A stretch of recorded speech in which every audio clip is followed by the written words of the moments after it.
Hello, नमस्कार and welcome to रूबरू with अनु. अर्थातच आजही मी अनु रूबरू विथ अनुमध्ये तुमच्यासाठी एक वेगळा विषय, अतिशय वेगळा, महत्त्वाचा, इंटरेस्टिंग विषय आणि अर्थातच एक नवीन गेस्टही घेऊन आली आहे. त्यामुळे अजूनही तुम्ही जर का एलिगंट आय मीडियाच्या यूट्यूब पेजला सबस्क्राईब केलं नसेल, चॅनलला सबस्क्राईब केलं नसेल तर आत्ताच्या आत्ता करा, कारण आजचा विषय खरोखरच इंटरेस्टिंग आहे, वेगळा आहे. तुम्हाला थेट इथे घरात बसून अंतराळात घेऊन जाणार आहे. का मी म्हणते हे तुमच्या लक्षात येईलच, परंतु पॉडकास्टची सुरुवात करताना मला काही गोष्टी मेन्शन करायच्या आहेत. त्या म्हणजे आत्ताच नुकतंच चंद्रग्रहण झालं, एक सुंदर नैसर्गिक घटना, हा एक त्याचा अँगल.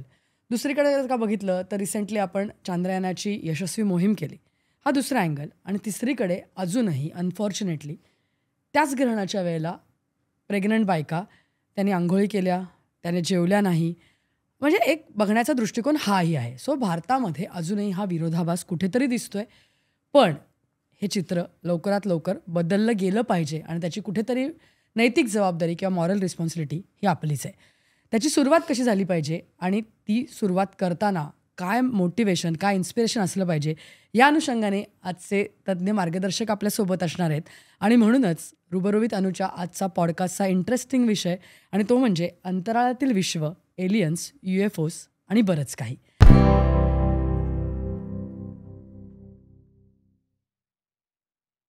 आणि या संपूर्ण विषयावरती आज आपल्याला मार्गदर्शन करण्यासाठी मी जसं म्हटलं तसं अतिशय महत्त्वाच्या गेस्ट आज आपल्यासोबत जोडल्या गेलेल्या आहेत. आणि त्या म्हणजे लीना बोकील मॅडम. त्या स्वतः नासा हनीवेल स्पेस एज्युकेटर आहेत. आणि बाकीचा त्यांचं जर का एकूणच जर का तुम्हाला ओळख द्यायची झाली तर मला वाटतं पॉडकास्टची आपली वेळ कमी पडेल, परंतु तुम्हाला हे परिचित नाव आहे. बाकीचा सगळा संदर्भ मी तुम्हाला वेळोवेळी देत राहीनच, परंतु रूबरू विथ अनुमध्ये लीना मॅडम, तुमचं अगदी मनापासून स्वागत. नमस्कार.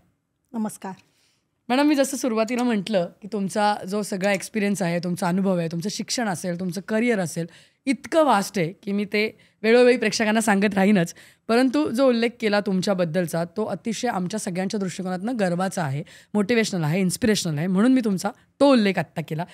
पण या सगळ्याची सुरुवात करताना जसं मी पॉडकास्टमध्ये सुरुवात केली की अजूनही भारतामध्ये हा अनफॉर्च्युनेटली विरोधाभास दिसतो, हा एक अँगल बघितला. आणि दुसरीकडे स्वयंपाकघरातली एक बाई अंतराळात जाऊन पोचलेली आहे, हा दुसरा अँगल, जो खूप अत्यंत महत्त्वाचा आहे, कॉन्ट्राडिक्टरी आहे, पण खूप चांगला आहे. तर या अनुषंगाने आज आपण सगळं बोलणार आहोत. अंतराळातील विश्व, तुमचा सगळा अनुभव, UFOs असेल, एलियन्स असतील, ज्याच्यामध्ये मला वाटतं आजच्या जनरेशनला इंटरेस्टही आहे. तर सगळे इंटरेस्टिंग टॉपिक्स आज आपण कव्हर करणार आहोत. तुमच्या सगळ्या अनुभवाचा विश्व आज तुम्हाला उलगडून सांगायचं आहे रूबरू विथ अनुमध्ये. तर मला सगळ्यात प्रथम तुम्हाला तेच विचारायचं आहे, जसं मी म्हणते की इन्स्पिरेशनल सगळा हा प्रवास आहे तुमचा. थोडक्यात म्हणायचं झालं जर का तर बेळगावपासून नासापर्यंत, इंजिनिअरिंगपासून ॲस्ट्रॉनॉमी, स्पेसपर्यंत, एकूणच तुमचा हा सगळा प्रवास लहानपणापासून करिअरपर्यंतचा कशा प्रकारे राहिला आहे, काय राहिलं आहे, काय त्याच्या मागचा एक थॉट प्रोसेस होता आजपर्यंत इथे येण्यामागचा. खूप मोटिवेशनल जर्नी आहे. आमच्या व्ह्युअर्सना कशा प्रकारे सांगाल? खरंच हा माझ्यासाठी इन्स्पिरेशनल जर्नी होता. स्वतःसाठी का सांगते, कारण माझे बाबा माझे गुरु, okay, double engineer, mechanical, electrical, आणि आमची फाउंड्री होती बेळगावला. त्यामुळे मी लहानपणापासून बाबांच्या बरोबर मागे लागून जायची की फाउंड्री म्हणजे भट्टी म्हणतो, मेटल, आणि तो वास पण अजूनही तो म्हणजे very close to my heart. आणि इंजिनिअरिंग सायंटिफिक बॅकग्राऊंड असल्यामुळे अर्थातच सगळा म्हणजे मार्गदर्शन, आणि बाबाच माझे मेंटॉर, गुरु. तर लहानपणापासून ग्रह, तारे आणि थिअरटिकल आणि त्याचं सायंटिफिक बॅकग्राऊंड, अभ्यास, वाचन, आणि आय वॉज व्हेरी स्टुडियस. नक्कीच. सगळ्या बॅचेस तुम्ही लावलेत ना, बॅचेस, त्याच्यावरच ते कळत आहे. आणि म्हणूनच मी म्हटलं की इन्स्पिरेशनल जर्नी. बोला ना, बोला. आणि प्रश्न तुझा अगदी व्हॅलिड आहे, कारण हे सगळं बालपण आणि चाइल्डहुड ड्रीम्स पासून सुरुवात झाली. And there are emotions attach to it. ग्रहताऱ्यांकडे आणि नक्षत्र म्हणजे ते काय असतं हे तर त्यावेळेला माहीत नव्हतं, पण बाबा सांगायचे आणि खूप कुतूहल आणि इंटरेस्ट, क्युरिओसिटी होती. आणि curiosity is the mother of invention, हे ऐकलं होतं, माहितीच आहे आपल्याला. आणि मला खरं तर ना गणितज्ञ किंवा सायंटिस्ट व्हायचं होतं खरंच. मग कुठेतरी मार्ग चुकला नाही, पण थोडा ट्रॅक बदलला, चेंज करत करत. जसा पाथ क्रिएट झाला तशी मी I went with the flow. आणि इंजिनिअरिंग केलं. हो. का तर इलेक्ट्रॉनिक्स टेलिकम्युनिकेशन इंजिनिअरिंग आणि मेरिट सीट मिळाली होती. So I grabbed it. Right. आणि इलेक्ट्रॉनिक्स म्हणजे modern physics, it has a lot of physics, extreme physics आणि मॅथमॅटिक्स. बरोबर. त्यामुळे क्लोज टू माय हार्ट. मी म्हणाले मी इंजिनियर झाले तरी कुठेतरी पुढे फ्युचरमध्ये I will pursue pure science नक्कीच. आणि मॅडम क्युरी आणि अशा इन्स्पिरेशन माझ्यासाठी होत्या. आणि बाबा आम्हाला सांगायचे, नील आर्मस्ट्रॉंग चंद्रावर उतरले होते, युरी गागारिन स्पेसमध्ये पहिले गेले. खरं तर Russia was the pioneer in space. आणि स्पुटनिक आणि हा स्पेस वॉयेज आणि स्पेस जर्नी ही जी टेक्नॉलॉजी सुरू झाली ना त्यावेळेला खरं तर कम्प्युटर नव्हते, काहीच नाही, इंटरनेट नाही, काहीच नाही. सो ऑब्व्हियसली पुस्तकं वाचून आणि इमॅजिनेशन, कल्पनाशक्ती वापरून आणि हा सगळा प्रवास माझा it is more of right brain, I am a lefty. आणि त्यामुळे मी ना नेहमीच अवघड विषय निवडायचे आणि I always chose the challenging problems. म्हणजे प्रॉब्लेम सॉल्विंग मॅथमॅटिक्समध्ये जर इतरांना काही जमलं नाही तर ते मला जमायचं. तर असा इवन खरंच in real life also I chose this career path which is very challenging for a woman. नक्कीच. आता तू म्हणालीस तो खरंच आहे पॉइंट की महिला चूल आणि मूल ह्याच्यातूनच बाहेर पडत नाहीत. बघा ना. So we should empower them. आणि मी स्वतःला पण सेल्फ एनर्जाइज करत असते, मोटिवेशन. माझे गुरु, माझे बाबा, मग डॉक्टर शंकरराव गोवारीकर सर मला पुण्यात आल्यावर भेटले. सो मला point to point, time to time गुरु भेटले. पण एक स्टेज अशी होती की I had nobody else to guide me. पण I was my own guru, I am my own mentor. त्यामुळे हे सगळं मोटिवेटेड असल्याशिवाय, सेल्फ मोटिवेशन, सेल्फ डिटर्मिनेशन शिवाय शक्य नाही. नक्कीच. आणि खरंच आहे, माणूस मंगळ चंद्रावर जाईल पण अजून इथली आपली परिस्थिती काही ठिकाणी बदलत नाही आहे. In cities well we are changing, पण कुठेतरी हे आता आवश्यक आहे. आणि आपले जे पंचांग आणि या गोष्टी ना, मी तो अभ्यास पण करत असते. वैदिक ॲस्ट्रॉनॉमी, खगोलशास्त्र हा लहानपणापासून आवडीचा विषय आहे. तर आपले शास्त्रज्ञ, फिलॉसॉफर्स आणि त्या काळात म्हणजे भास्कराचार्य, कणाद, आर्यभट्ट असे सगळे हे वैदिक मॅथमॅटिक्स, फिजिक्स, ॲस्ट्रॉनॉमी आणि खगोलशास्त्र हे नेहमी आपलं ना ॲक्युरेट होतं. बरोबर. भारतातलं more than the western world. Correct. तर हा सगळा माझ्यासाठी इन्स्पिरेशन होता. आणि मी पुस्तकं वाचायचे. I don't know from where I got.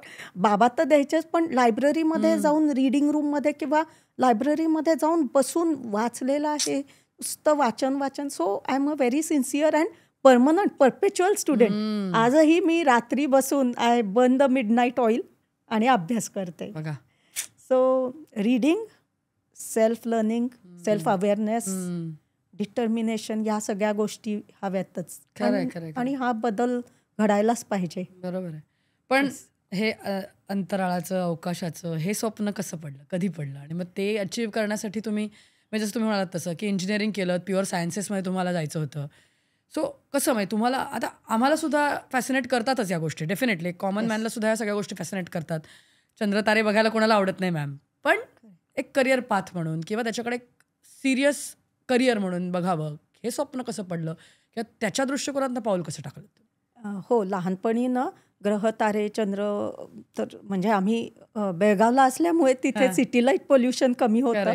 तर स्पष्ट दिसायचे सगळे हे सेलेस्टियल बॉडीज. त्यावेळेला ठरवलं होतं कुठेतरी की ॲस्ट्रॉनॉमी, खगोलशास्त्र, ॲस्ट्रोफिजिक्स इफ पॉसिबल. पण ते हे टर्म्स माहीत नव्हते बरं का त्यावेळेला, कॉस्मॉलॉजी, ॲस्ट्रोफिजिक्स. पण काहीतरी related to stellar bodies, celestial bodies असं काहीतरी केलं पाहिजे मोठं झाल्यावर. तो पाथ त्यावेळेला ठरला नव्हता, पण घडत गेलं सगळं. आणि मी मॅथमॅटिक्सचं हे सगळे सोल्युशन काढून मग मी विचार करायचे की आईन्स्टाईन, न्यूटन या लोकांनी सुद्धा ग्रॅव्हिटेशनचा शोध लावला न्यूटनने. तर कसं केलं असेल, म्हणजे हा सगळा विचार केला. आणि त्यापेक्षा मी म्हणाले तसं भारतातच गुरुत्वाकर्षण आणि या गोष्टी खूप पूर्वी माहिती होत्या. सो खरं तर आता रिलेटिव्हली सोपं आहे मग. अगदीच. आणि मग त्यावेळेला बायनोक्युलर्स किंवा टेलिस्कोप तर नव्हता, पण तरी सोर्सेस किंवा रिसोर्सेस नव्हते, पण इच्छाशक्ती. And then I decided I should do something in this field. आणि like I always say, aim for the stars, you may at least land on moon. Stars खूप लांब आहेत, खूप दूरची गोष्ट आहे ही, and it is out of this world, trust me. पण ॲटलिस्ट चंद्र हा ॲक्सेसिबल आहे. 3,84,000 ॲक्सेसिबल आपण केलं असं म्हणाला. येस येस, नक्कीच. 3,84,000 किलोमीटर्स ओनली. तर लहानपणी लाईक बाबा तर सांगायचेच की Apollo 11 mission, Neil Armstrong stepped on moon, आणि बज ऑल्ड्रिन, मायकल कॉलिन्स हे सगळे जाऊन आले. 12 ॲस्ट्रॉनॉट्स चंद्रावर जाऊन आले. कुठेतरी एक ती क्रेज पण होते. आणि इंजिनियर असल्यामुळे space engineering, rocket science, technology याच्यामध्ये मग इंटरेस्ट डेव्हलप झाला नक्कीच. मग मी इंजिनिअरिंग करत असताना रिसर्च ओरिएंटेड प्रोजेक्ट केला होता, ॲग्री इलेक्ट्रॉनिक्स. आणि त्यानंतर पुण्याला आल्यानंतर जॉब आणि प्रोजेक्ट केला होता. तो इंटरेस्टिंगली होता डिपार्टमेंट ऑफ सायन्स अँड टेक्नॉलॉजीसाठी पहिला जॉब, टायफॅक. जे it was envision by none other than doctor APJ Kalam sir. So it was my honour. आणि पहिल्याच जॉबमध्ये ISRO, IISc Bengaluru, Raman research institute अशा प्रीमियर इन्स्टिट्यूशन्सना जाऊन आले मी, भेट दिली. आणि गंमत म्हणजे त्यावेळेला सेन्सर, ट्रान्सड्युसर, ॲक्च्युएटर्स असे जे इलेक्ट्रॉनिक्स कॉम्पोनंट्स असतात त्याच्यावर टेक्नो मार्केट सर्वे केला होता आम्ही. I was one among those team members. पण 2 वर्षापूर्वी चांद्रयानचा विक्रम लँडर दक्षिण ध्रुवाजवळ अलगद लँड झाला. आणि भारत हा पहिला देश बनला की we landed softly on the south pole of moon.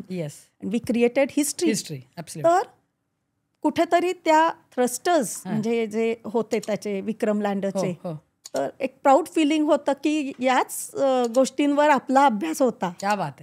एक 10-12 इयर्स म्हणजे डझन इयर्स अगो, 10-12 वर्षांपूर्वी केलेलं काम.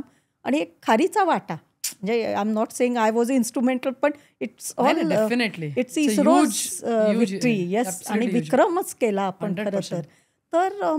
त्यावेळेला कळलं की जे काम आपण पूर्वी केलेलं असतं किंवा ज्या गोष्टी शिकतो, नॉलेज नेव्हर गोज वेस्ट. 100%. आणि त्यामुळे याच्या मागेच मी सारखी असते की in pursuit of knowledge. Absolutely. आणि तुमच्या नॉलेजला सततचं अभ्यास, एज्युकेशन, रिसर्च या सगळ्याची जोड असल्यामुळे मला वाटतं तुमच्यासाठी सहज साध्य आहे. पण मॅम, मी जसं म्हटलं असं की आमच्यासाठी खूप प्राऊड मोमेंट आहे ही. आणि मी जसं सुरुवातीला म्हटलं आणि तुम्ही जसं म्हणताय की चूल मूलच्या व्यतिरिक्त बायका आज अजूनही अनफॉर्च्युनेटली भारतामध्ये, किंवा मी सुरुवातीला जसं उदाहरण दिलं की कुठे आपण चंद्रयानाच्या गोष्टी आत्ता करतोय आणि कुठे अजूनही परवा जर चंद्रग्रहण झालं आहे आणि बायका अजूनही, बायकाच कशाला, म्हणजे लोक अजूनही ग्रहण अशुभ का शुभ इथे अडकलेत. सो कुठेतरी हा विरोधाभास आहे ना, जो भारतासारख्या आता प्रगत देश आपण आहोत जवळपास, तर तिथे आपला हा विरोधाभास कुठेतरी संपला पाहिजे. आणि त्याकरता तुमच्यासारखी उदाहरणं समाजापुढे जाणं आणि मांडणं हे खूप गरजेचं आहे मॅम. आज आपल्या काळाची गरज आहे, कारण आपली येणारी पुढची जी जनरेशन आहे ती सायन्स ओरिएंटेड आहे पूर्णपणे. AIचा जमाना आहे आज, आणि आपण कुठे चाललोय आणि कुठे जातोय हे बघणं खूप गरजेचं आहे. ही सांगड घालणं कुठेतरी गरजेचं आहे. पण यावेळेला मग मला असं वाटतं की जसं तुम्ही आता म्हणालात की तुम्ही तुमची स्वप्न कुठेतरी बेळगावमध्ये बघितली, पण you ended up in NASA. काय म्हणजे कसा होता तो सगळा जर्नी, कसा होता, काय म्हणजे तुम्ही तिथे काय रिसर्च केलात, कसा वेगळा एक्सपिरियन्स आला? कारण भारतीय शास्त्रज्ञ सुद्धा आज नासामध्ये जाण्यासाठी कुठेतरी एक प्रयत्नशील असतो. जो इस्रोमध्ये काम करणार असतो त्याला सुद्धा कुठेतरी नासाची स्वप्न पडलेली असतात. तर तुमचा एक्सपिरियन्स कसा होता? So I chose to teach in aviation, म्हणजे एव्हिओनिक्स विषय, वैमानिक शास्त्र. I move to that. म्हणजे एक ऑपॉर्च्युनिटी मला आली होती. प्रिन्सिपल्स ऑफ फ्लाईट, म्हणजे 0 kilometre above earth electronics lab, साधी एक simple laboratory, modest beginning to aviation, म्हणजे 40,000 feet where airplanes fly. Absolutely. मला लहानपणापासून बाय द वे विमानं आणि उडणाऱ्या गोष्टी, उडती तबकडी पण सगळ्याचं फॅसिनेशन होतं.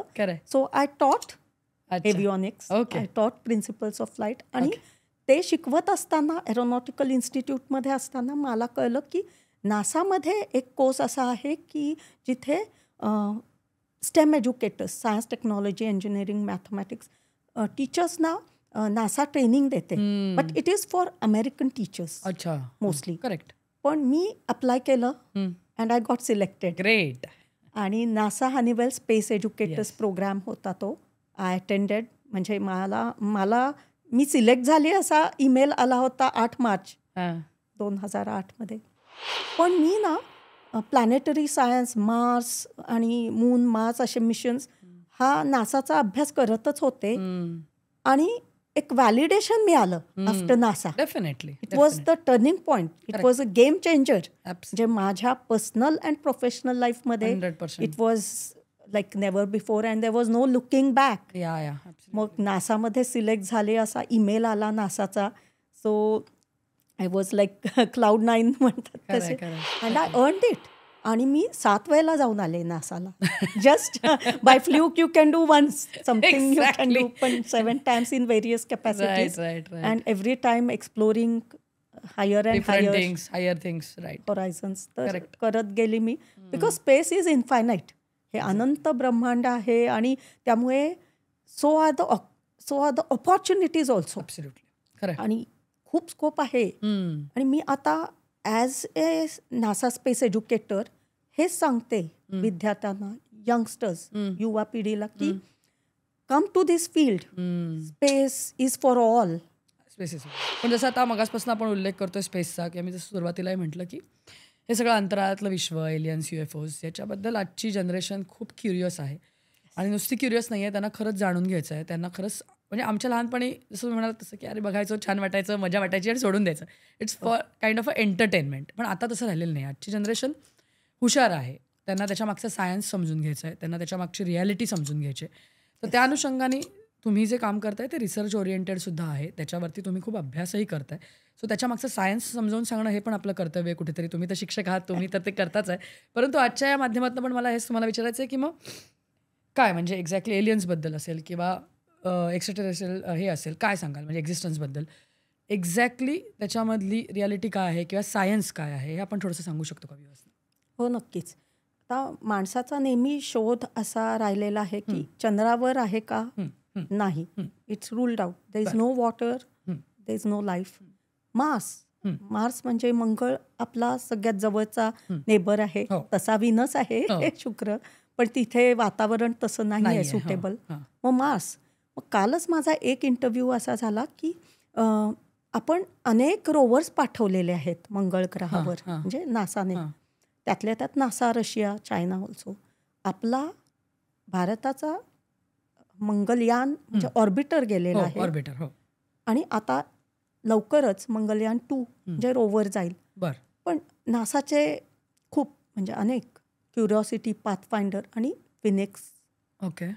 मग पर्सिवरन्स अलीकडेच पाठवला 4 वर्षांपूर्वी. आणि त्या रोवरवर माझं नाव गेलेलं आहे. अरे वा.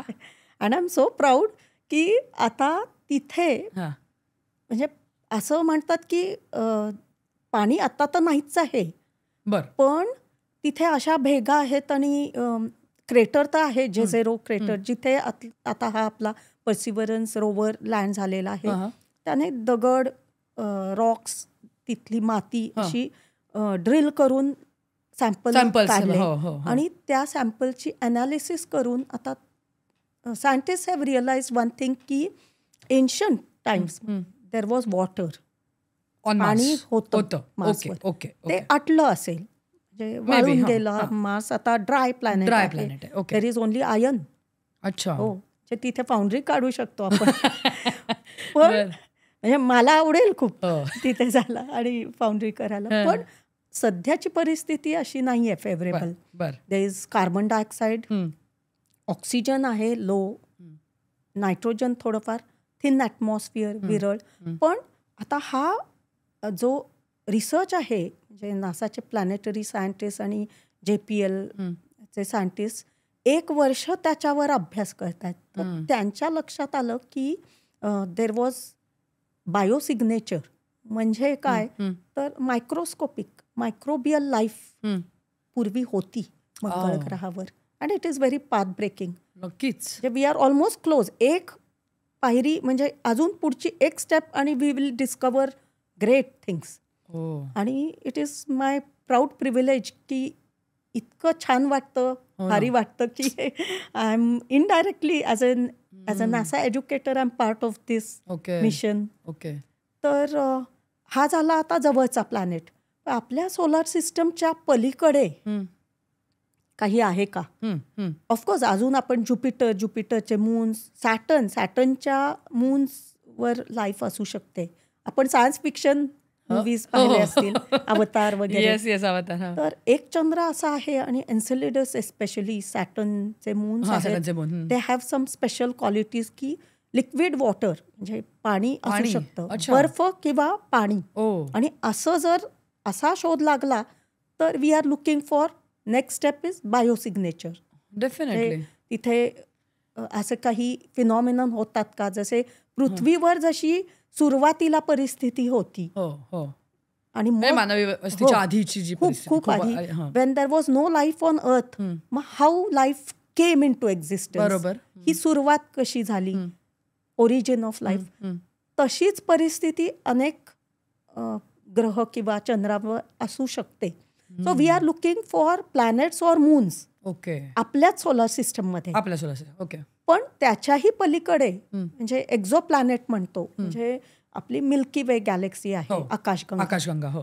आणि आकाशगंगाच्या पलीकडे म्हणजे अँड्रोमेडा किंवा जवळच्या गॅलेक्सीमध्ये, जवळचे म्हणजे खूप लांब आहेत ते, लाईट इयर्स अवे, पण सगळ्यात जवळचे रिलेटिव्हली त्यातल्या.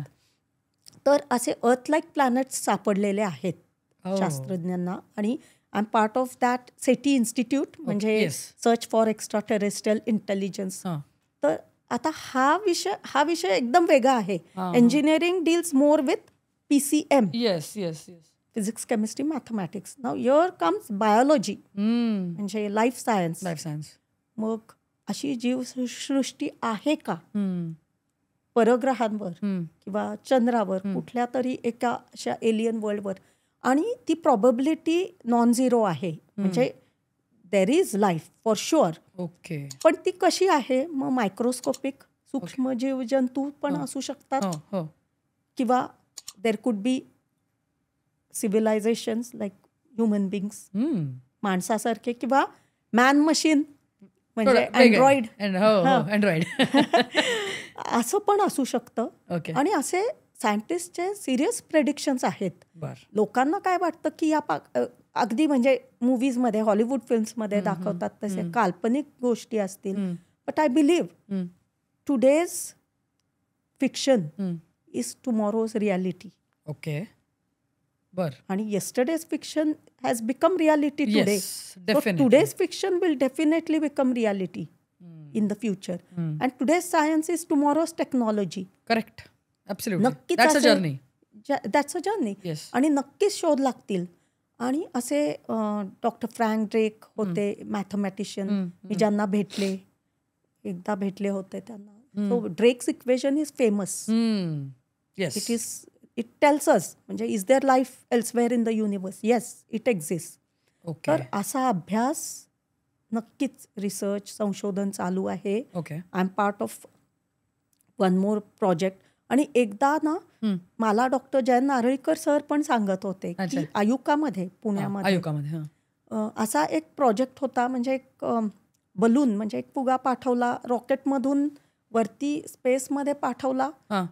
पृथ्वीचं वातावरण जे आहे त्याच्या पलीकडे, म्हणजे स्ट्रॅटोस्फिअर आणि अजून वरती. सो तो नंतर बलून परत आणल्यानंतर देर वॉज लाईफ देर, म्हणजे मायक्रोब्स. तर हे कुठून आले? हे पृथ्वीवरचे आहेत का हे बाहेरचे आहेत? सो इट कुड बी, म्हणजे अगेन इट्स परसेप्शन आणि क्वेश्चन मार्क आहे. अजून त्याचा संशोधन जरी झाला असेल तरी काही आउटकम किंवा रिझल्ट आपल्यापर्यंत येत नसतील, आले नसतील, for some or the other reason.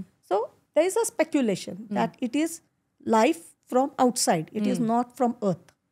मग याला आपण एक्स्ट्रा टेरेस्ट्रियल म्हणतो, म्हणजे पृथ्वीच्या पलीकडचं आहे ही. मग आता हा $1 million एक क्वेश्चन आहे की are we the only intelligent species, human beings? माणूस एक म्हणजे मानवता ही एकच आहे का अशी civilisation, or are they intelligent or super intelligent? मग नक्कीच असतील. पण doctor sir Arthur Clarke, scientist and science fiction author, ते म्हणायचे की is there life, intelligent life in the universe? Yes, it is there, definitely it's there, but they are very intelligent, so they have not come. असं पण असू शकतं. कारण हा प्रश्न खूप छोटे मुलं विचारतात. लाईक यू सेड, आता क्युरिओसिटी आहे मुलांना, हा विषय खूप आवडीचा आहे. So they ask me also की if they really exist ma'am, then why haven't they come here? मग आणि खरं जर आले, खरंच कधीतरी आले, तर त्यांच्यामध्ये आणि आपल्यामध्ये युद्ध होणार आहे असं म्हणतात, वॉर ऑफ द वर्ल्ड. असं होऊ शकतं. Anything is possible and everything is possible. आणि विज्ञानात म्हणतात ना, सायन्समध्ये, की the most uncertain things can become certain and expect the unexpected. जर हे एक्सपेक्टेड रिझल्ट आहेत तरी पण थोडे डेव्हिएशन किंवा we may not have thought of it. आणि सेटी म्हणजे आपण बाहेरच्या जगदुनियाचा अभ्यास जेव्हा करतो तेव्हा एक गोष्ट लक्षात घ्यायला पाहिजे की आपल्या डोळ्यांना एक ठराविक फ्रिक्वेन्सी विजिबल रेंजमधलीच दिसते. बरोबर. आणि अल्ट्राव्हायलेट हा म्हणजे जो लाईट आहे, प्रकाश, याच्यामध्ये मोठ्या ब्रॉड स्पेक्ट्रमवर जर अभ्यास केला तर ऑप्टिक्समध्ये आपण म्हणतो, आणि electromagnetic radiation, it is radiation. आपल्याला दिसतो हा फक्त सूर्याचा प्रकाश आहे, हा प्रकाश आहे म्हणून आपल्याला we see only this much visible range. मग अजून हायर रेंजचे आहेत, कमी वेव्हलेंथचे आहेत. So we have not seen anything as such beyond our solar system. आणि आपल्याला कानाला पण ऐकायला येतं ते खूप कमी रेंजचं आहे, ऑडिबल फ्रिक्वेन्सी. त्यामुळे आणि माणसाचे हे 5 सेन्सरी ऑर्गन्स आपण खूप कमी फील करतो त्या मनाने. कारण खूप गोष्टी आहेत. Sometimes we say 6th sense. म्हणजे I believe my 6th sense tells me that there is life elsewhere in the universe. आणि त्यामुळे खूप मोठा रेंज आहे, स्पेक्ट्रम आहे, आणि जो अजून आपण काहीच एक्सप्लोर केलेला नाही. त्या मनाने आपला अभ्यास खूप सीमित आहे, very limited range. That is why I always से, जरी आपण इव्हॉल्व झालो आहोत आणि खूप मोठा प्रवास आहे, we have come a long way human beings. आता आपल्याकडे टेक्नॉलॉजी आहे, कम्प्युटर्स आहेत, मोबाईल, टेलिकम्युनिकेशन. तरी देखील मी अजून म्हणते की we have still not gone beyond low earth orbit. म्हणजे स्पेसमध्ये पाहिलं तर इंटरनॅशनल स्पेस स्टेशन आहे, पृथ्वीच्या भोवती फिरत असतो, तो 400 किलोमीटर अंतर आहे. आणि चंद्रावर माणूस गेलेला आहे आजपर्यंत. लाईक 12 ॲस्ट्रॉनॉट्स जाऊन आलेले आहेत, अपोलो मिशन्स, नासाज मिशन्स. आणि Artemis mission will go very soon. The first woman will land on moon and the next man of colour. तर 6 दशकांपूर्वी माणूस जाऊन आला चंद्रावर. आणि by the way, I had the honour of meeting Neil Armstrong. Astronauts Neil Armstrong, Buzz Aldrin, Michael Collins. आणि 12 ॲस्ट्रॉनॉट्सपैकी I guess 6-7 जणांना मी भेटली आहे. 7 men who walked on moon. Great. So ते खरे रिअल लाईफ हिरोज आहेत. By the way, for me they are the real life heroes. And they keep inspiring me. तर हा विषय ना, by the way, aliens, ETs, extra terrestrials हे आहेत का? आणि नक्कीच आहेत. It is not about knowing किंवा बिलिव्हिंग.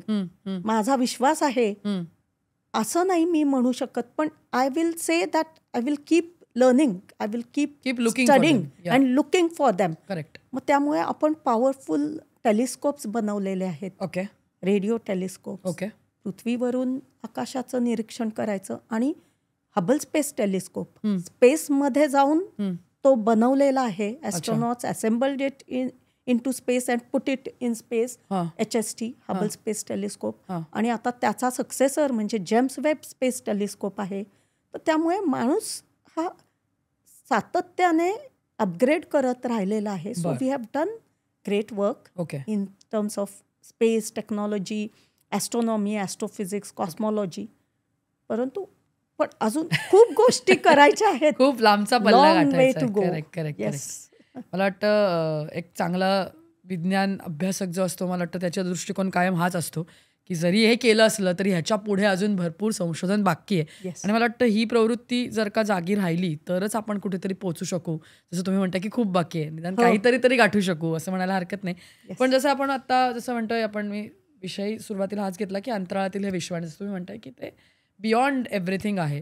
पण मग being into space for such a long time, आणि जसं तुम्ही म्हणताय की आता सगळ्या नील आर्मस्ट्रॉंगला तुम्ही भेटलाय, म्हणजे एकूणच तुमचा सगळा जवळचा प्रवास आणि जवळच्या सगळ्या गोष्टी राहिल्यात. तर मग अशा वेळेला ॲक्च्युली म्हणजे do you believe in UFOs? तुमचं स्वतःचं बिलीफ आहे हा खरंच? हो, नक्कीच. ओके. मला छोटे मुलं विचारतात प्रश्न की ma'am did you come across any alien? हाच माझा पुढचा प्रश्न होता की तुम्ही स्वतः कधी काही अनुभव घेतलाय का? आणि तुम्ही पाहिलेत का UFOs? No, I have never seen, पण I have read a lot. आणि UFOsचे UFOsचे कोर्सेस आहेत अमेरिकेत. बर. हो. मी एक UFOलॉजीचा कोर्स केलेला आहे, but it was online. Okay okay. But I read lot of cases, म्हणजे तिथे केस स्टडी करतात. राईट. हो. मग काही लोकांना वाटतं हे वेडे लोक आहेत किंवा सायन्स फिक्शन आणि काल्पनिक यांची I guess they have fertile imagination, so they are making up stories. Yes. पण काही जणांनी खरंच असे जे ऑथेंटिक स्टोरीज आहेत, okay. They have done UFO sightings. अच्छा. तर आता प्रश्न असा की भारतात का नाही दिसले, पण mostly low populated places, okay. Canada, Russia, USA, आणि जिथे वस्ती नाही आहे किंवा देर इज नो लाईट, म्हणजे आपले जे सिटी लाईट पोल्युशन, आणि मे बी असे लोकांना दिसलेले आहेत. सम हॅव सीन लँटर्न्स, म्हणजे आकाशकंदील जसे असतात ते उडतात असे. सम हॅव रिअली सीन लाईक अशी तबकडी. आता एक अशी स्टोरी आहे की अमेरिकन पायलट्स, आणि ते पण US एअरफोर्सचे पण पायलट्स. अच्छा. ओके. दे वर फ्लाईंग वेल अबाव स्ट्रॅटोस्फिअर, आणि म्हणजे स्पेशल एअरक्राफ्ट त्यांचे, and they saw some flying objects. म्हणजे ते बर्ड्स नाही आहेत नॅचरल, म्हणजे पक्षी नाही आहेत, एअरप्लेन्स पण नाही आहेत, कारण त्यांचंच एक विमान होतं तिथे, दुसरे काही नव्हतेच. Correct correct. There was no air traffic. Right right right. मग त्यांना असे काहीतरी रडारमध्ये पण आणि दिसले, म्हणजे त्यांना they have done some recording. Okay. मग आता नासा पण त्यांना काहीतरी वेगळा टर्म वापरतात, अनआयडेंटिफाईड एरियल व्हेकल्स वगैरे असे, UAVs आणि असे काही टर्म्स आहेत. पण असं म्हणतात की काही जणांनी हे एक्सपिरियन्स घेतलेले आहेत, अनुभव आहेत लोकांना, आणि मग त्यामुळे very limited people have seen or had this experience. त्यामुळे हा एकदम सीमित, म्हणजे हा एक्सपिरियन्स, आणि खूप हा विषय सुद्धा एकदम आउट ऑफ दिस वर्ल्ड आहे, आणि लोकांचा विश्वास नाही आहे. पण मानो याना मानो म्हणतो तसा, आणि माझा विश्वास आहे की there are aliens. Of course there are, I believe strongly की there are extra terrestrial beings, आणि कधीतरी मे बी ते त्यांचे एअरप्लेन्स, म्हणजे असे UAVs किंवा फ्लाइंग सॉसर्स, करेक्ट, असे UFOs घेऊन पृथ्वीपर्यंत येऊन गेले असतील, किंवा आपल्याला दिसत नाहीत मे बी, असं असू शकतं. मग एरिया 51 बद्दल करेक्ट प्रश्न विचारतात. Right right. यंगस्टर्स त्यातल्या त्यात खूप जणांना उत्सुकता आहे. So I really believe that they are there. आणि जसे कार्ल सेगन म्हणायचे, there is something somewhere, some entities जे they want to know us, yes, किंवा we want to know them. Absolutely. म्हणजे माझा मुद्दा हाच आहे, म्हणजे तुम्ही आता इतक्या वेळेला नासामध्ये जाऊन ट्रेन होऊन आलाय, तिथे जाऊन तुम्ही अभ्यास केलात, त्या प्रोजेक्टचे भाग झालाय, तर मग तिथे ह्या सगळ्या जसं तुम्ही जसं म्हणताय तसं की तिथे त्याच्यावरती मग तिथे खरंच रिसर्च केला जातो का? म्हणजे UFOs असतील, एलियन्स असतील, एक्स्ट्रा टेरेस्ट्रियल एक्झिस्टन्स जो आहे त्याच्यावरती एका वेगळ्या पद्धतीने रिसर्च तिथे केला जातो का, सायन्स बेस्ड, आणि मग त्याच्या अनुषंगाने किंवा त्याच्यामधनं काही अनुमानं काढून जी आणली जात आहेत आपल्यासमोर, ती आणली जातात का? सो येस, नासामध्ये ना ॲस्ट्रोबायोलॉजी डिपार्टमेंट आहे, जिथे फक्त हाच अभ्यास केला जातो. पण ते अजून रिसर्च ओरिएंटेड आहेत आणि सेल लेवल किंवा प्रायमरी लेवल प्रोटोझोन्स किंवा जशी सुरुवातीला लाईफ होती ऑन अर्थ असा अभ्यास करत आहेत. मग केपलर आणि असे प्लॅनेट्स, केपलर बी गोल्डीलॉक झोनमध्ये शोधत आहेत. म्हणजे पृथ्वीसारखे अर्थ लाईक प्लॅनेट्स आहेत का. सन सूर्याच्या नंतर म्हणजे मर्क्युरी, व्हीनस, अर्थ तिसरा नंबर आहे पृथ्वीचा. तर तसे अनेक सोलर सिस्टम्स आहेत जिथे तिसरा चौथा प्लॅनेट म्हणजे तो अंतर आणि त्या सूर्याचा प्रकाश तिथपर्यंत तसा पोहोचेल असे आहेत का प्लॅनेट. त्यामुळे आपण असा अभ्यास करतो, असा पॅरलल अभ्यास करतोय आपण. ओके. सो नासाचा शोध आहे, संशोधन चालूच आहे. पण असे सेटी इन्स्टिट्यूट आणि एडिनबरा युनिव्हर्सिटी, मँचेस्टरमध्ये खूप अभ्यास चालू आहे. म्हणजे जगभरात संशोधन चालू आहे. ओके. असा हा विषयच इतका आहे. बरोबर. In depth people are studying. So all over the world there are very few, पण तू म्हणालीस तसे बोटावर मोजता येतील असे लोक आहेत. खूप कमी लोक या क्षेत्रात आहेत, पण नक्कीच काम चालू आहे. ओके. जेव्हा हे सगळं आपण बोलत असताना तुम्ही आता नासाबद्दल म्हणालात, तिथला एक्सपिरियन्स तर आहेच, परंतु किंवा या सगळ्यात रशिया असेल, चायना असेल, सगळेच जण याच्यामध्ये संशोधन करतात. पण इस्रो म्हणजे भारतामध्ये नेमकं काय काम चाललं आहे याच्यावरती, किंवा भारत या अंतराळाकडे कोणत्या दृष्टिकोनातून पाहतोय? इस्रोच्या माध्यमातून काही रिसर्च किंवा काही काम चाललंय? इस्रोमध्ये ज्या पद्धतीचं काम चालू आहे ते थोडं वेगळं आहे. चांद्रयान 3 झाला, त्यामुळे चांद्रयान 4, 5 याच्यावर. मग गगनयान आता आपली मोठी मोहीम आहे, म्हणजे स्वतःचं आपलं इंडिजिनियस स्पेस स्टेशन, भारतीय अंतरिक्ष स्थानक. आणि त्यामुळे आता ग्रुप कॅप्टन म्हणजे Shubhanshu Shukla and his teammates, किंवा पहिलं गगनयान असेल ते विथ रोबोट अनमॅन्ड, आणि मग चांद्रयान 5 पॅरलल चालू आहे. मग Gaganyaan 2 will take place.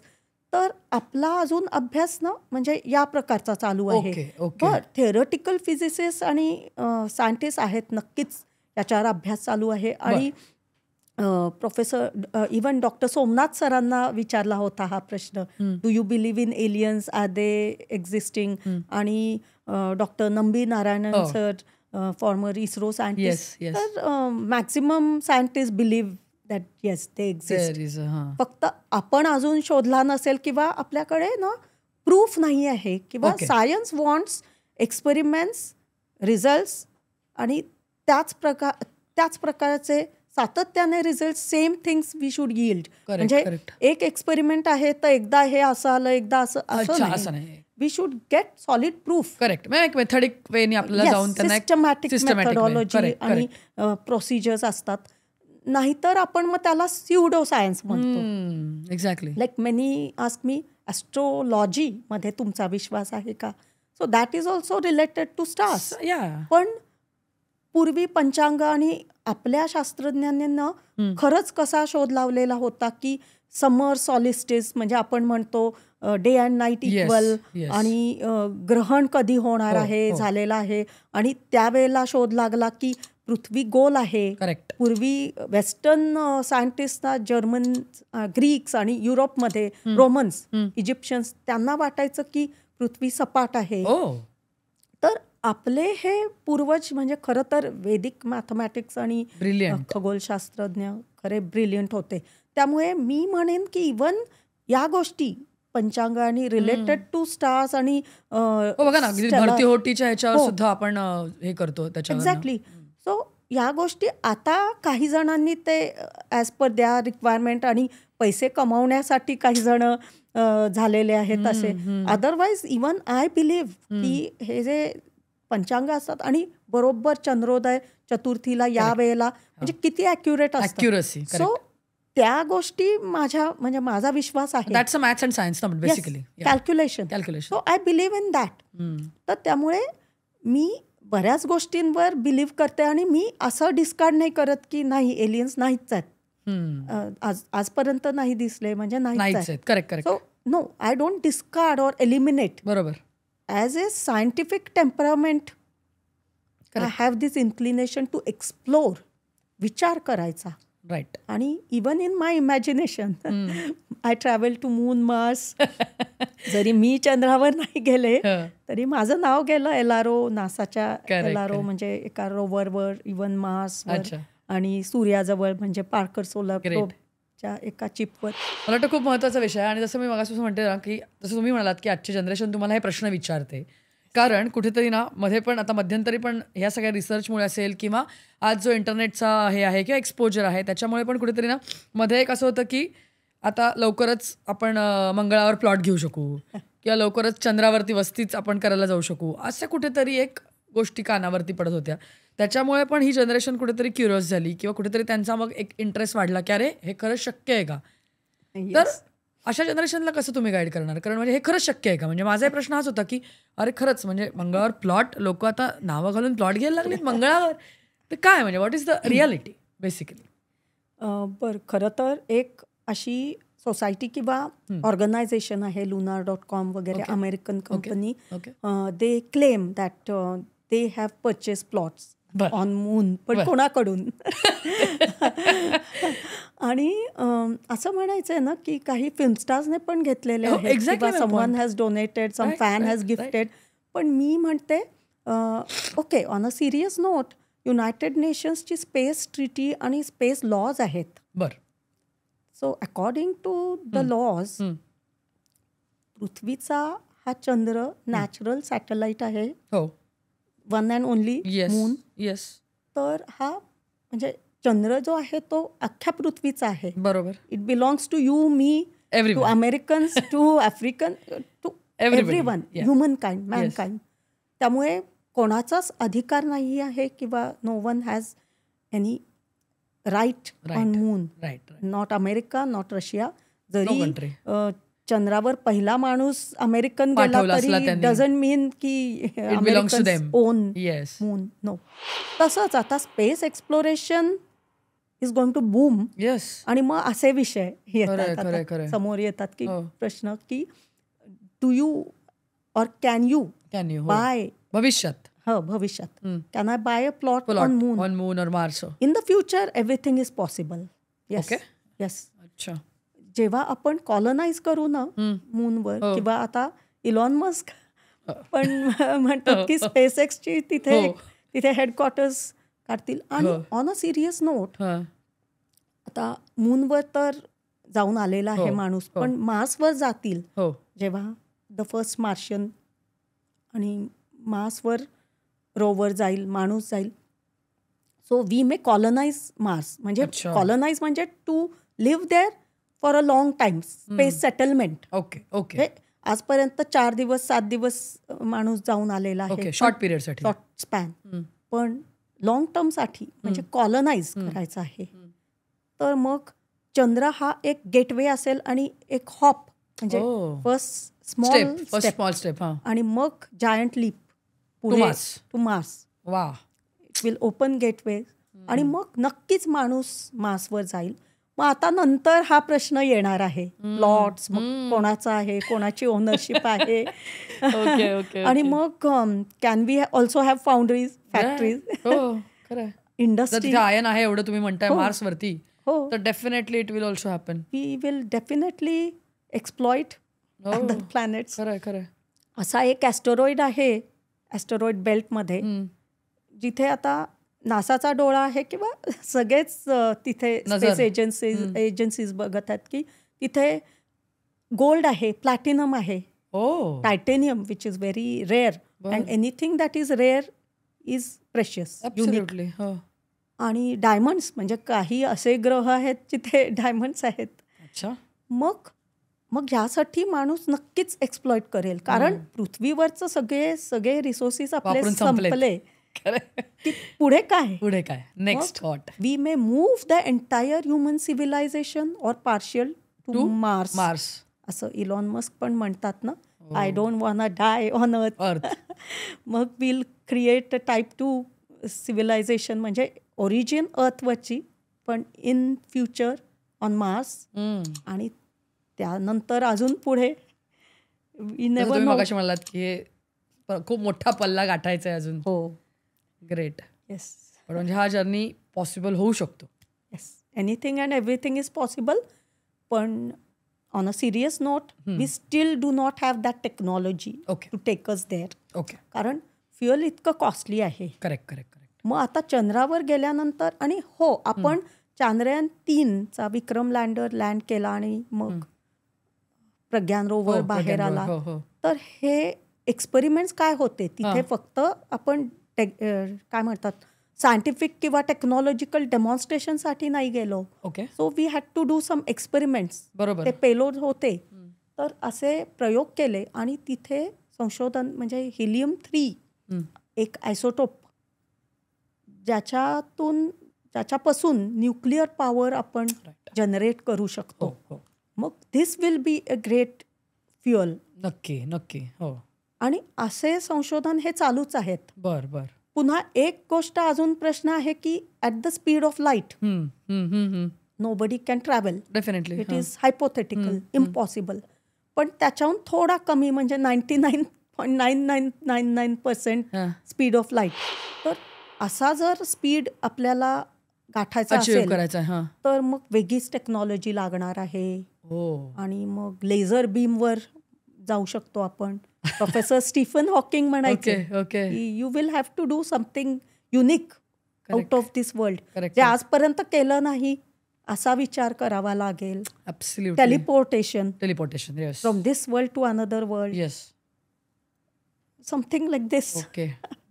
So it is very fictitious, but it is fascinating at the same time. Maybe in future it is possible also. Yes. Maybe कारण आपण जसं तुम्ही म्हणताय आता की जर का या सगळ्यावरती असा रिसर्च होत असेल आणि नॉट एक्झॅक्टली फक्त नासा, बाकी सगळ्या कंट्रीज म्हणजे आज रशिया असेल, चायना असेल, everyone is into this race. की त्यांना कुठे ना कुठेतरी असं तुम्ही आता म्हणताय की आता गोल्ड असेल, प्लॅटिनम असेल, त्याच्यासाठी सुद्धा जर का मायनिंग त्याच्यासाठी सुद्धा हे संशोधन जर का चालू असेल तर नथिंग लाईक इट. मला वाटतं मग तर या सगळ्या गोष्टी सहज शक्य आहेत भविष्यात असं म्हणायला हरकत नाही. मॅम खरं आहे. मला वाटतं हा विषय खूप मोठा आहे, परंतु जाता आता मला तुम्हाला हेच विचारायचं आहे की हे सगळं रिसर्च चालू आहे, खूप फॅसिनेटिंग आहे. आणि जसं आपण मगासपासून म्हणतोय की हे क्षेत्र आता मी इथे बसली आहे तरी मला आता असं वाटतं की थोड्या वेळात मी मूनवर जाईन की काय, इतपत तुम्ही ते एक चित्र क्रिएट केलं आहे कारण त्याला एक सायंटिफिक बाजू आहे. तर मग आजची जी पुढची जनरेशन आहे येणारी, त्यांना एक गायडन्स म्हणून तुम्ही काय सांगाल? कारण जसं आपण मगाशी सुरुवातीलाही म्हटलं की being a woman you had your own challenges but still you are there, you are sitting next to me talking authoritatively on all this things. So ही पोझिशन जर का भारतातल्या नॉट एक्झॅक्टली फक्त मायका पुढच्या जनरेशनला जर का गाठायची असेल तर काय अवेन्यूज आहेत स्पेसमध्ये येण्याकरता? त्यांनी काय नेमकं केलं पाहिजे, काय अप्रोच असला पाहिजे, काय एज्युकेशन असलं पाहिजे, काय सांगा? एकतर सायन्समध्ये आवड, inherent liking, absolutely needed thing. तर फिजिक्स, केमिस्ट्री, मॅथमॅटिक्सवर बरोबर मास्टरी आणि मग इंजिनिअरिंग करून मास्टर्स करून PhD करून जाऊ शकतो या फील्डमध्ये. मेकॅनिकल, इलेक्ट्रॉनिक्स, माझी फील्ड इलेक्ट्रॉनिक्स आहे ना, ही सॅटेलाइट्स क्लोज टू टेलिकम्युनिकेशन म्हणजे satellites. So I am in this field perhaps because of this.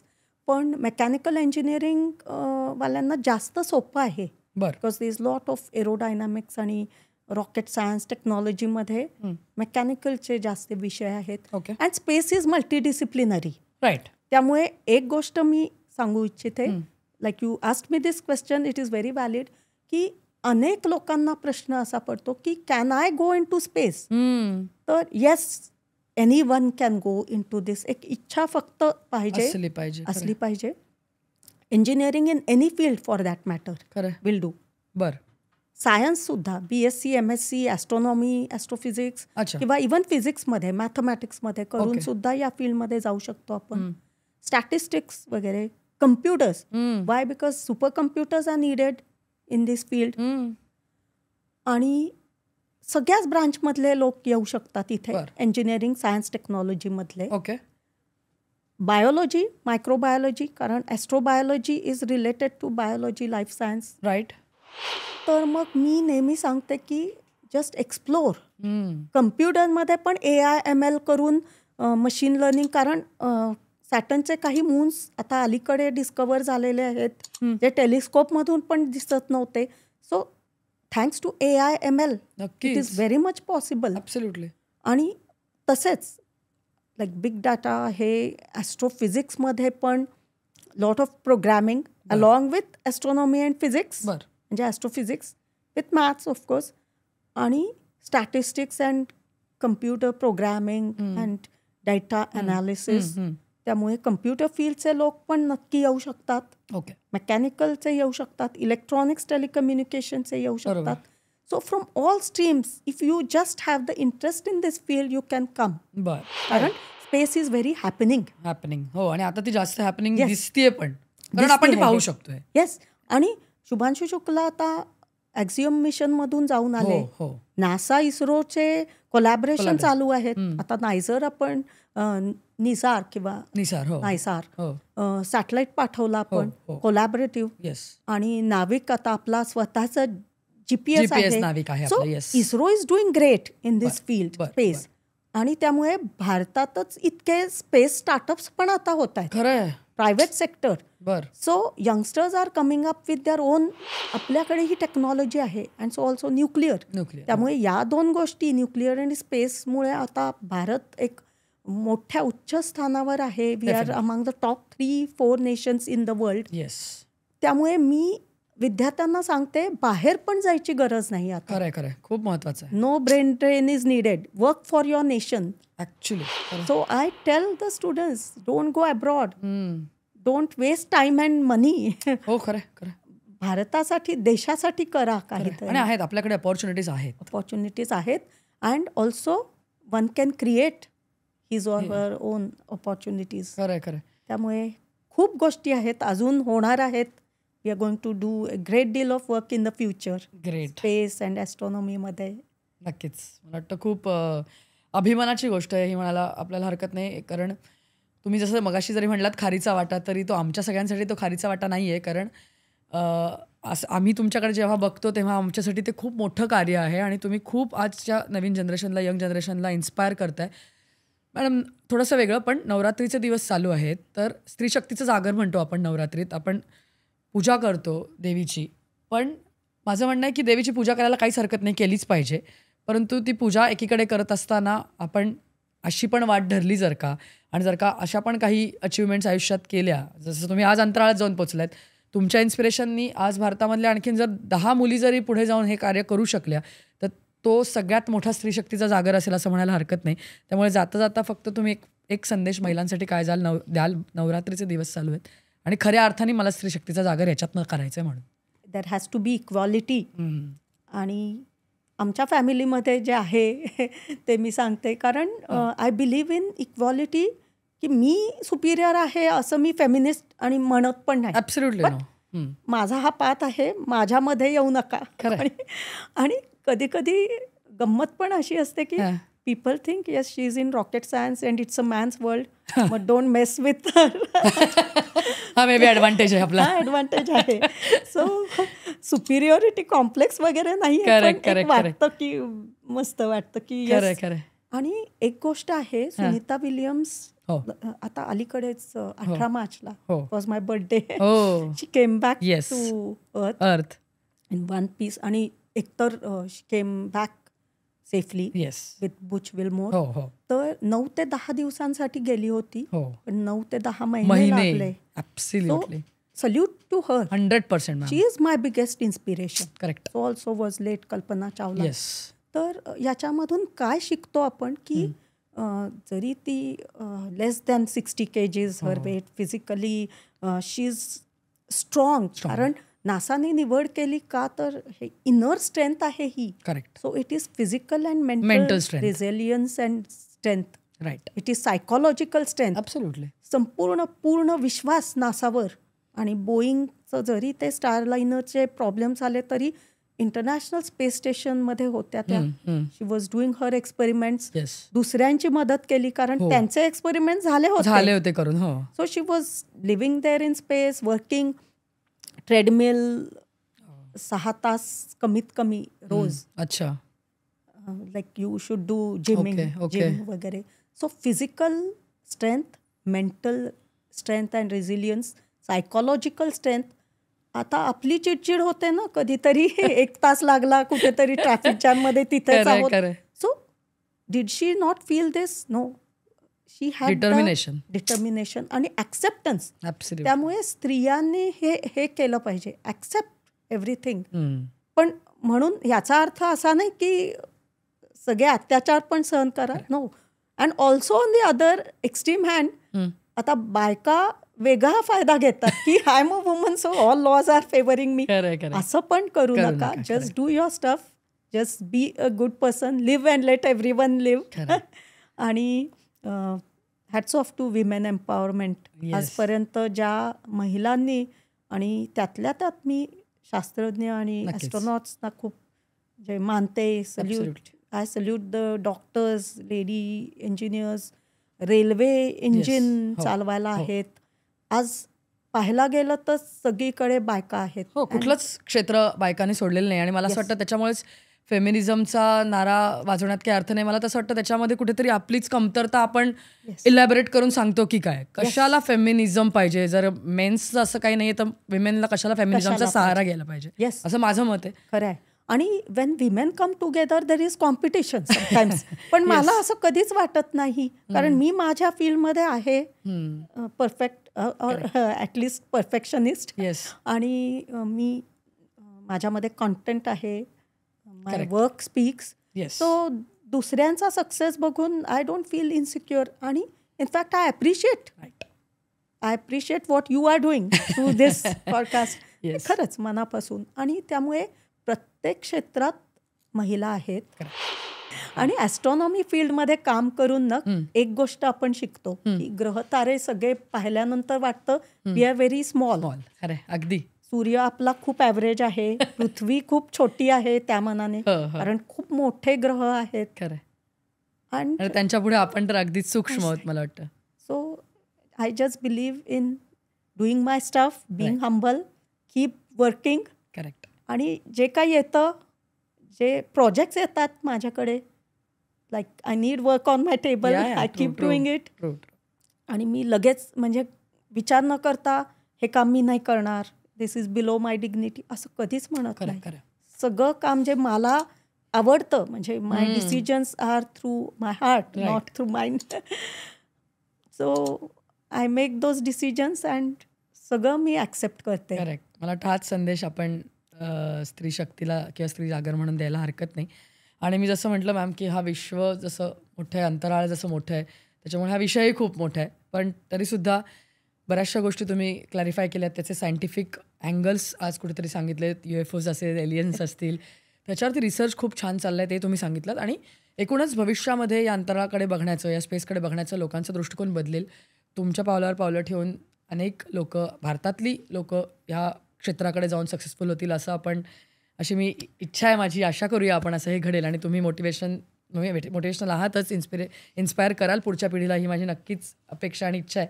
पण आज तुम्ही रुबरूमध्ये यायला आलात आणि या विषयावरती एवढं छान रुबरू झालात, त्यासाठी खूप धन्यवाद ma'am. Thank you so much. Thank you. I thoroughly enjoyed. Thank you. धन्यवाद. तर हा वेगळा विषय रुबरू विथ अनुमध्ये आज आपण घेऊन आलो होतो. तुम्हाला आजचा विषय कसा वाटला आमच्या कमेंट सेक्शनमध्ये तुम्ही नक्की सांगा. आणखीनही असे काही इंटरेस्टिंग विषय तुम्हाला जर का समजून घ्यायचे असतील, जाणून घ्यायचे असतील रुबरूच्या माध्यमातून, तर तेही तुम्ही नक्की सुचवा. आत्तासाठी आम्ही रुबरूमध्ये इथेच थांबतोय. थँक्यू.